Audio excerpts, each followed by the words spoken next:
What? ನಿನ್ನಂತ ಭಿಕಾರಿನ ನಾನು ಒಪ್ಕೋತೀನಿ ಅಂತ ಹೇಗೋ ಅಂದ್ಕೊಂಡೆ? ಲವ್ ಮಾಡೋಕ್ಕೂ ಯೋಗ್ಯತೆ ಬೇಕು. ಈಗ ನನ್ ಲವರ್ ನೀನಲ್ಲ, ಜಗನ್. ಕೋಟ್ಯಾಂತರ ರೂಪಾಯಿ ಬಿಸ್ನೆಸ್ ಹೊಂದಿರೋ ದೊಡ್ಡ ಕಂಪನಿ ಮಾಲೀಕ. ಏಲ್ ನಿಂತ್ಕೊಂಡು ಇರಿಟೇಟ್ ಮಾಡ್ಬೇಡ. ನಿನ್ ತರ ಯಾವಳಾದ್ರೂ ಬೀದಿ ಭಿಕಾರಿ ಸಿಕ್ರೆ ಹೋಗು ಲವ್ ಮಾಡು ಅಂತ ಪ್ರೀತಿಸಿರೋ ಹುಡುಗನ್ಗೆ ತೀರಾ ಕೆಟ್ಟದಾಗಿ ಬೈದು ಮನೆಯಿಂದ ಒಂದು ಆಚೆ ಹಾಕಿದ್ಲು ವೈಭವಿ. ಅಷ್ಟಕ್ಕೂ ಪ್ರೀತಿಸಿರೋ ಹುಡುಗಿಯಿಂದಲೇ ಬೈಸ್ಕೊಂಡು ಅವಮಾನಕ್ಕೀಡಾಗ್ತಿರೋ ಆ ನತದುಷ್ಟ ಹುಡುಗ ಯಾರು, ಅವನ ಹಿನ್ನೆಲೆ ಏನು, ಅವನು ಯಾಕೆ ಆ ಹುಡುಗಿನೇ ಬೇಕು ಅಂತ ಹುಚ್ಚಂತರ ಅವಳ ಹಿಂದೆ ಬಿದ್ದಿದ್ದಾನಂತ ನೀವು ತಿಳ್ಕೋಬೇಕಾ? 1 ನಿಮಿಷದಲ್ಲಿ ಭಿಕಾರಿ ಶ್ರೀಮಂತನಾದ ರೋಚಕ ಕಥೆಯನ್ನ ಕೇಳಿ. ಈ ಕಥೆಯಲ್ಲಿ ಅಡಗಿರೋ ರಹಸ್ಯವನ್ನ ನೀವು ತಿಳ್ಕೋಬೇಕಾದ್ರೆ ಬೆಂಗಳೂರು ನಗರದ RV ಕಾಲೇಜು ಕ್ಯಾಂಪಸ್ ಒಂದು ಸಂಭ್ರಮದ ಲೋಕದಂತಿತ್ತು. ಆಟ ಪಾಠ ಮೋಜು ಮಸ್ತಿ ಎಲ್ಲವೂ ಇತ್ತು. ಆಗ ತಾನೇ ವಯಸ್ಸಿಗೆ ಬಂದ ಹದಿಹರಿಯದ ಹುಡುಗ ಹುಡುಗಿಯರ ಗುಂಪು ತುಂಬಿ ತುಳುತ್ತಿತ್ತು. ಅಲ್ಲಿ ಎಲ್ಲರ ಗಮನ ಸೆಳೆದಿದ್ದು ಅಪ್ಸರೆಯನ್ನು ಬೀಸೋ ಒಬ್ಬ ಯುವತಿ. ಅವಳೇ ವೈಭವಿ. ಆಕೆ ಬುದ್ಧಿವಂತಳು, ಸಂಸ್ಕಾರವಂತಳು ಆಗಿದ್ದಳು. ಜೊತೆಗೆ ತನ್ನ ಸ್ಟೈಲ್ ನಿಂದ ಪಡ್ಡೆ ಹುಡುಗರ ಹಾರ್ಟ್ಗೆ ಕನ್ನ ಹಾಕಿದ್ಲು. ಆದರೆ ಆಕೆಯ ಕಣ್ಣುಗಳನ್ನ ಸೆಳೆದದ್ದು ಮಾತ್ರ ಕ್ಲಾಸ್ ನಲ್ಲೇ ಅತ್ಯಂತ ಶಾಂತ ಸ್ವಭಾವಿಯಾಗಿದ್ದ ಒಬ್ಬ ಬಡವನ ಮೇಲೆ. ಆತನೇ ಸಾಮ್ರಾಟ್. ಚಿಕ್ಕ ವಯಸ್ಸಿನಲ್ಲೇ ತಂದೆ ತಾಯಿಯನ್ನ ಕಳ್ಕೊಂಡು ಅನಾಥಾಶ್ರಮದಲ್ಲಿ ಬೆಳೆದು ಚೆನ್ನಾಗಿ ಓದಿ ಜೀವನದಲ್ಲಿ ಏನಾದ್ರೂ ಸಾಧನೆ ಮಾಡ್ಬೇಕನ್ನೋದು ಆತನ ಧ್ಯೇಯವಾಗಿತ್ತು. ಆದರೆ ವೈಭವಿ ಮಾತ್ರ ತುಂಬಾ ಜೋವಿಯಲ್ ಆಗಿ ಬಿಂದಾಸ್ ಆಗಿ ಲೈಫ್ ಲೀಡ್ ಮಾಡ್ತಿದ್ಲು. ಯಾವ ಹುಡುಗನನ್ನು ತನ್ನ ಹತ್ರ ಸುಳಿಯೋಕೆ ಬಿಡದ ಅವಳು ಒಬ್ಬ ಬಡವನ ಹಿಂದೆ ಯಾಕೆ ಬಿದ್ದಿದ್ಲು ಅನ್ನೋದು ಯಾರಿಗೂ ಅರ್ಥನೇ ಆಗಿರ್ಲಿಲ್ಲ. ಇಡೀ ಕಾಲೇಜ್ ಅವಳ ಅಂದಕ್ಕೆ ಮರುಳಾಗಿ ಹಿಂದೆ ಬಿದ್ರೆ ವೈಭವಿ ಮಾತ್ರ ಸಾಮ್ರಾಟ್ ಬಳಿ ತನ್ನನ್ನ ಲವ್ ಮಾಡುವಂತೆ ಪೀಡಿಸ್ತಿದ್ಲು. ಸಾಮ್ರಾಟ್ ಒಪ್ಪದಿದ್ದಾಗ ಆಕೆ ಕಾಲೇಜ್ ಗ್ರೌಂಡ್ ನಲ್ಲಿ ಬ್ಲೇಡ್ ಹಿಡಿದು, ಸಾಮ್ರಾಟ್, ನೀ ನನ್ ಪ್ರೀತಿನ ಒಪ್ಕೋತೀಯೋ ಇಲ್ವೋ? ಒಂದ್ ವೇಳೆ ಒಪ್ಕೊಳ್ಳಿಲ್ಲ ಅಂದ್ರೆ ಕೈ ಕುಯ್ಕೊಂಡು ಪ್ರಾಣ ಬಿಟ್ಬಿಡ್ತೀನಿ ಅಂತ ಹೆದರಿಸಿದ್ಲು. ನೋಡಿ, ಇದಕ್ಕೆಲ್ಲ ನನ್ನ ಹತ್ರ ಸಮಯ ಇಲ್ಲ. ನಾನು ಜೀವನದಲ್ಲಿ 100 ಕನ್ಸ್ಕೊಂಡಿದ್ದೀನಿ.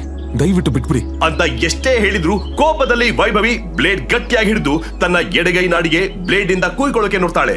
ಸಾಮ್ರಾಟ್, ಕೊನೆ ಸಲ ಕೇಳ್ತಾ ಇದೀನಿ, ಈಗ ನೀನು ನನಗೆ ಐ ಲವ್ ಯು ಅಂತ ಹೇಳಲಿಲ್ಲ ಅಂದ್ರೆ ಇಲ್ಲೇ ನಿನ್ ಕಣ್ಣೆದ್ರಿಗೆನೆ ನನ್ನ ಪ್ರಾಣ ಕಳ್ಕೋಬೇಕಾಗತ್ತೆ ಅಂತ ಹೇಳಿ ಸಾಮ್ರಾಟ್ ರಿಯಾಕ್ಟ್ ಮಾಡದೆ ಇದ್ದದಕ್ಕೆ ಕೋಪಗೊಂಡು ತನ್ನ ಕೈ ಕುಯ್ಕೋತಾಳೆ. ರಕ್ತ ಸರ್ ಅಂತ ಸುರಿಯೋದ್ ಕಂಡು ಸಾಮ್ರಾಟ್ ಗಾಬರಿಯಲ್ಲಿ ಆಕಿನ ಹತ್ತಿರದ ಆಸ್ಪತ್ರೆಗೆ ಸೇರಿಸ್ತಾನೆ. ನಂತರ ಸಾಮ್ರಾಟ್ ಆಕೆಗೆ ಮನ್ಸು ಇಚ್ಛೆ ಬೈತಾನೆ. ಆದ್ರೂ ವೈಭವಿ ಪಟ್ಟು ಹಿಡಿದು ಮತ್ತೆ ಪ್ರೀತಿ ಒಪ್ಕೊಳ್ಳೋಕೆ ಹೇಳಿದಾಗ ಸಾಮ್ರಾಟ್ ಬೇರೆ ದಾರಿ ಕಾಣದೆ ವೈಭವಿ ಪ್ರೀತಿ ಒಪ್ಪೋ ಪರಿಸ್ಥಿತಿ ಬರುತ್ತೆ. ಒಂಟಿಯಾಗಿದ್ದ ಆತನ ಲೈಫ್ಗೆ ಜಂಟಿಯಾಗಿ ಸೇರ್ತಾಳೆ. ಇಬ್ಬರು ಕಾಲೇಜ್ ನಲ್ಲಿ ಪ್ರಣಯ ಪಕ್ಷಿ ತರ ಹಾರೋಕೆ ಶುರು ಮಾಡ್ತಾರೆ.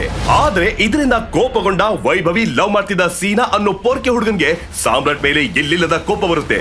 ಎಲ್ಲಿಂದಲೋ ಬಂದ ನಾಯಿ ನನ್ನ ರೊಟ್ಟಿಗೆ ಬಾಯಿ ಹಾಕ್ತು ಅನ್ನೋ ಕೋಪದಲ್ಲಿ ಸಾಮ್ರಾಟ್ಗೆ ಸರಿಯಾಗಿ ಗತಿ ಕಾಣಿಸ್ಬೇಕಂತ ಯೋಚಿಸ್ತಿರ್ತಾನೆ. ಮರುದಿನ ಸಾಮ್ರಾಟ್ ಎಂದಿನಂತೆ ಕಾಲೇಜ್ಗೆ ಬರ್ತಿದ್ದ ಹಾಗೆ ಸೀನಾ ತನ್ನ ಪೋರ್ಕಿ ಟೀಮ್ ಜೊತೆ ಸೇರಿ, ಏನೋ ನಿನ್ನೊಳೆ, ನಿನಗೆ ನನ್ ಹುಡುಗಿನೇ ಬೇಕಿತ್ತ? ಹಿಂದೆ ಮುಂದೆ ಇಲ್ದಿರೋ ಬೀದಿ ಭಿಕಾರಿ ನೀನು. ನಿನಗೆ ನನ್ ವೈಭವಿ ಬೇಕಾ? ಲವ್ ಏನ್ರ ನೋಡ್ತಿದ್ರಾ? ತದಕ್ರೋ ನನ್ ಮಗಂಗೆ ಅಂತ ಸಾಮ್ರಾಟ್ಗೆ ಸರಿಯಾಗಿ ಥಳಿಸೋಕೆ ಶುರು ಮಾಡ್ತಾನೆ. ನಂತರ ಸಾಮ್ರಾಟ್ ಮುಖ ಕುಗ್ದು, ಲೇ ಬಿಕ್ನಾಸಿ, ಇದೇ ಲಾಸ್ಟ್. ನಾನು ಹುಡುಗಿ ತಂಟೆಗೆ ಬಂದ್ರೆ ಚರ್ಮ ಸುರಿತೀನಿ ಅಂತ ಎಚ್ಚರಿಕೆ ನೀಡಿ ಹೊರಟೋಗ್ತಾನೆ. ಸಾಮ್ರಾಟ್ ಪೆಟ್ಟು ತಿಂದು ನೋವಿನಲ್ಲಿ ಓದಾಡುವಾಗ ವಿಷಯ ತಿಳಿದ ವೈಭವಿ ಸಾಮ್ರಾಟ್ ಕಂಡು ಬರುತ್ತಾಳೆ. ನಂತರ ಸೀನಾ ಅನ್ನೋ ಪೊರ್ಕಿಗೆ ಸರಿಯಾದ ಬುದ್ಧಿ ಕಲಿಸೋಕೆ ಸಾಮ್ರಾಟ್ ಬಳಿ ಬಂದು ಕಣ್ಣೀರ್ ಸುರಿಸ್ತಾ ಆತನ ಕೈ ಹಿಡಿದು ಎಳ್ಕೊಂಡು ಹೋಗುವಾಗ ಸಾಮ್ರಾಟ್, ಬೇಡ ವೈಭವಿ, ಇದನ್ನ ಇಲ್ಲಿಗೆ ಬಿಟ್ಬಿಡೋಣ ಅಂತ ಎಷ್ಟೇ ಗೋಗರ್ದ್ರು ಸೀನಾ ಇರೋ ಅಡ್ಡಕ್ಕೆ ಕರ್ಕೊಂಡೋಗಿ ನಿಲ್ಸಿ ಕಾಲೇಜೇ ನೋಡೋ ತರ. ಸೀನಾ, ನೀನು ಒಬ್ಬ ಗಂಡ್ಸ. ಒಂಟಿಯಾಗಿರೋ ಸಾಮ್ರಾಟ್ ಮೇಲೆ ಗುಂಪು ಕಟ್ಕೊಂಡ್ ಬಂದ್ ಹೊಡಿದ್ಯಾ? ನಾನು ಸಾಮ್ರಾಟ್ನ ಲವ್ ಮಾಡ್ತಾ ಇದೀನಿ. ಅವನನ್ನೇ ಮದ್ವೆ ಆಗ್ತೀನಿ. ಐ ಲವ್ ಹಿಮ್ ಅಂತ ಹೇಳಿ ಸಾಮ್ರಾಟ್ಗೆ ಎಲ್ಲರೆದುರು ಎಳ್ಕೊಂಡು ಲಿಪ್ ಕಿಸ್ ಮಾಡ್ತಾಳೆ. ಅದನ್ನು ಕಂಡು ಸೀನಾ ಎದೆಗೆ ಚಾಕು ತೆಗೆದು ಚುಚ್ಚಿದ ಹಾಗಾಗುತ್ತೆ. ಇದರಿಂದ ಇನ್ನಷ್ಟು ಕ್ರೋಧಿತನಾದ ಸೀನಾ ತನ್ನ ಅಡ್ಡದಲ್ಲಿರುವ ಕ್ರಿಕೆಟ್ ಬ್ಯಾಟ್, ಹಾಕಿ ಸ್ಟಿಕ್ಸ್ ಹೊರತೆಗೆದು ಸಾಮ್ರಾಟ್ಗೆ ಮತ್ತೆ ಮನಬಂದಂತೆ ಥಳಿಸೋಕೆ ಶುರು ಮಾಡ್ತಾನೆ. ಸಾಮ್ರಾಟ್ ರಕ್ತದ ಮಡುವಿನಲ್ಲಿ ಬಿದ್ದಿರ್ತಾನೆ. ಆಗ ಸೀನಾ ಇಡೀ ಕಾಲೇಜಿಗೆ ಗೊತ್ತಾಗೋ ತರ, ವೈಭವಿ ನನ್ನ ಹುಡುಗಿ, ಯಾವನಾದ್ರೂ ಅವಳ ಮೇಲೆ ಕಣ್ಣು ಹಾಕಿದ್ರೆ ಅವನನ್ನ ಹುಟ್ಲಿಲ್ಲ ಅನ್ಸ್ಬಿಡ್ತೀನಿ ಅಂತ ತನ್ನ ಪ್ರತಾಪ ಮೆರೆದು ಅಲ್ಲಿಂದ ಹೋಗೋಕೆ ಮುಂದಾದಾಗ ವೈಭವಿ ಸಾಮ್ರಾಟ್ ಬಿದ್ದಿರೋ ಪ್ಲೇಸ್ಗೆ ಬಂದು ಆತನನ್ನ ಎಬ್ಬಿಸ್ತಾ, ಸಾಮ್ರಾಟ್, ಅವ್ರು ನಿನಗೆ ಅಷ್ಟೆಲ್ಲ ಹೊಡೆದ್ರು, ನೀನ್ ಯಾಕೆ ಹಲ್ ಕಚ್ಕೊಂಡ್ ಸುಮ್ನೆ ಇದ್ದೆ?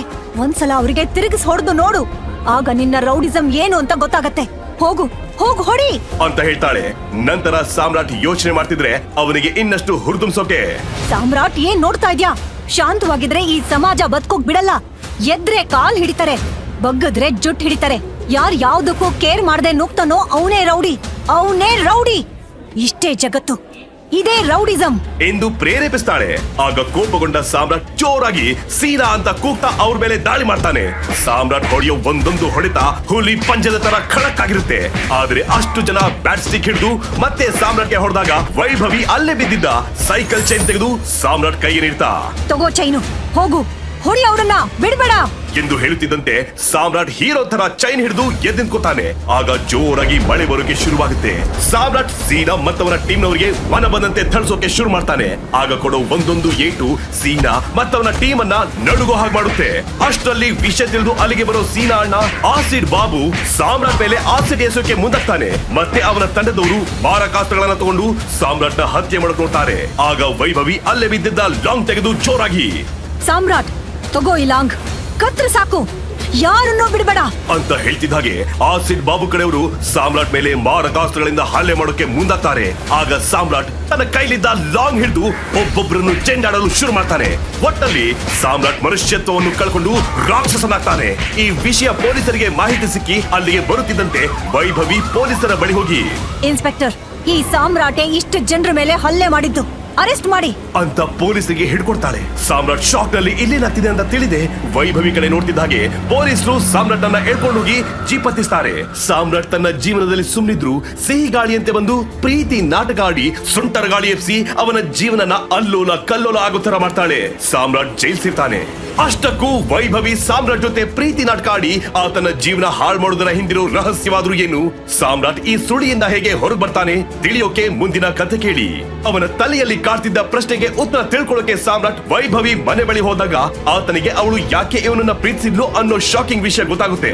ಆವತ್ತಿನಿಂದ ಸಾಮ್ರಾಟ್ ವೈಭವಿ ಪ್ರೀತಿನ ಪಡಿಲೇಬೇಕು ಅನ್ನೋ ಹಠಕ್ ಬಿದ್ದು ಆಕೆಗೆ ಚಿತ್ರಹಿಂಸೆ ಕೊಟ್ಟು ಹೇಗಾದ್ರೂ ಪಡ್ಕೊಳ್ಳೋಕೆ ನೋಡ್ತಾನೆ. ಅವಳೆಲ್ಲೇ ಹೋದ್ರೂ ಬಿಡದೆ ಬೇತಾಳಂತರ ಹಿಂದೆ ಬೀಳ್ತಾನೆ. I love you, you must love me, you must love me. You idiot scoundrel, ನನಗ್ ನಿನ್ ಇಷ್ಟ ಇಲ್ಲ ಅಂದ್ರು ಯಾಕ್ ನನ್ನ ಹೀಗ್ ಪೀಡಿಸ್ತೀಯಾ? ಪ್ರಾಣ ಹೋದ್ರೂ ನಾನ್ ನಿನ್ನ ಲವ್ ಮಾಡಲ್ಲ. ಯಾಕೆ ನನ್ನ ಲವ್ ಮಾಡಲ್ಲ? ಏನಾಗಿದೆ ನನಗೆ? ನೋಡು, ಸರಿಯಾಗಿ ನೋಡು. ನಾನೇನ್ ಕುರುಡಾನ ಇಲ್ಲ ಮುತ್ಕಾನ? ಸರಿಯಾಗಿ ಕಣ್ಣು ಬಿಟ್ಟು ನೋಡು. ನಾನ್ ಯಾವ್ದ್ರಲ್ಲೇ ಕಮ್ಮಿ ಆಗಿದ್ದೀನಿ? ನೀನ್ ನನ್ನ ಪ್ರೀತಿಸು ಬಿಡು, ನಾನ್ ನಿನ್ನ ಪ್ರೀತಿಸ್ತಾನೆ ಇರ್ತೀನಿ. ನಿನ್ನ ಕಣ್ಣು, ಅಂದ, ಚಂದ ಇದೆಲ್ಲ ನನಗೆ ಬೇಕು. ನಿನ್ನ ದೇಹದ ಪ್ರತಿ ಇಂಚಿಂಚು ಲವ್ ಮಾಡ್ತೀನಿ. ನೀನ್ ಲವ್ ಮಾಡು ಬಿಡು, ನಾನ್ ನಿನ್ನ ಲವ್ ಮಾಡ್ತಾನೆ ಇರ್ತೀನಿ. ನಂದು ನಿಸ್ವಾರ್ಥದ ಲವ್. ಮಾಡೋದ್ ಬೇಡ ಅಂತ ಹೇಳೋ ರೈಟ್ಸ್ ಯಾವನ್ಗೂ ಇಲ್ಲ.